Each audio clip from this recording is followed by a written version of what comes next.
প্রত্যন্ত অঞ্চলে বেড়েছে বিজ্ঞান শিক্ষার্থীর সংখ্যা। শিক্ষার্থীরা বলছে শিক্ষক প্রশিক্ষণ আর অবকাঠামোগত সুবিধা বৃদ্ধির কারণে যুগের সঙ্গে তাল মেলাতে বিজ্ঞানে লেখাপড়া করতে উৎসাহ পাচ্ছে তারা। মোস্তফা মল্লিকের রিপোর্ট।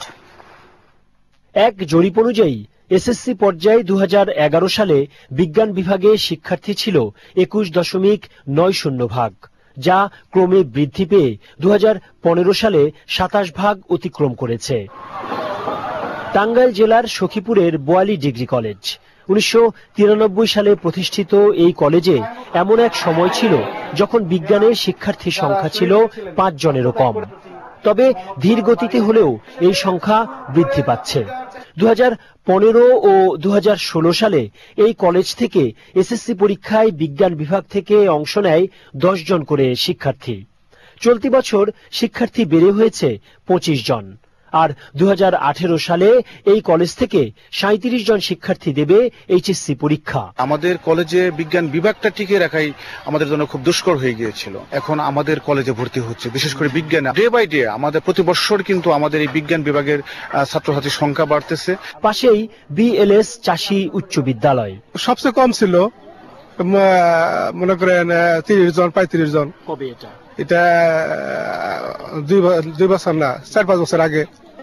সায়েন্সের ছাত্র সংখ্যা সবচেয়ে বেশি বৃদ্ধি পাচ্ছে আমাদের স্কুলে। প্রত্যেক বছরই 10 থেকে 15 জন বৃদ্ধি পাচ্ছে। 2015 সালে 13 জন শিক্ষার্থী বিজ্ঞান বিভাগ থেকে এসএসসি পরীক্ষা দেয়, আর গত বছর বিজ্ঞানে পরীক্ষা দিয়েছে 27 জন। 2018 সালে পরীক্ষা দেবে প্রায় 40 জন শিক্ষার্থী। স্যার, আসলে বর্তমান যুগ তো বিজ্ঞানের যুগ, বিজ্ঞান ছাড়া কিছু আমরা কল্পনা করতে পারি না। এক সময় ছিল যে দেখতাম আমরা গ্রামে আমাদের কলেজে অনেক জায়গায়ও 2-1 জন করে সায়েন্সে ভর্তি হইতো, কিন্তু এখন অনেক বৃদ্ধি পাচ্ছে। স্যাররা ভালো শিক্ষক থাকাতে এখন বর্তমানে বিজ্ঞান শাখার ছাত্রছাত্রীর সংখ্যা বেড়ে গেছে। সামনে যদি আরো ভালো বিজ্ঞানাগার পাই তাহলে অবশ্যই ছাত্রছাত্রী আরো বাড়বে। শুধু এই দুটি নয়, টাঙ্গাইলের অন্যান্য শিক্ষা প্রতিষ্ঠানের অবস্থাও একই। সবগুলোতেই বেড়েছে বিজ্ঞান শিক্ষার্থীর সংখ্যা। সরকার বলছে বিজ্ঞানের শিক্ষার্থীর সংখ্যা বেড়েছে। ঢাকা থেকে প্রায় 100 কিলোমিটার দূরে টাঙ্গাইলের একটি নিভৃত পল্লীর একটি বিদ্যালয়ে এসে জানা গেল সত্যতা।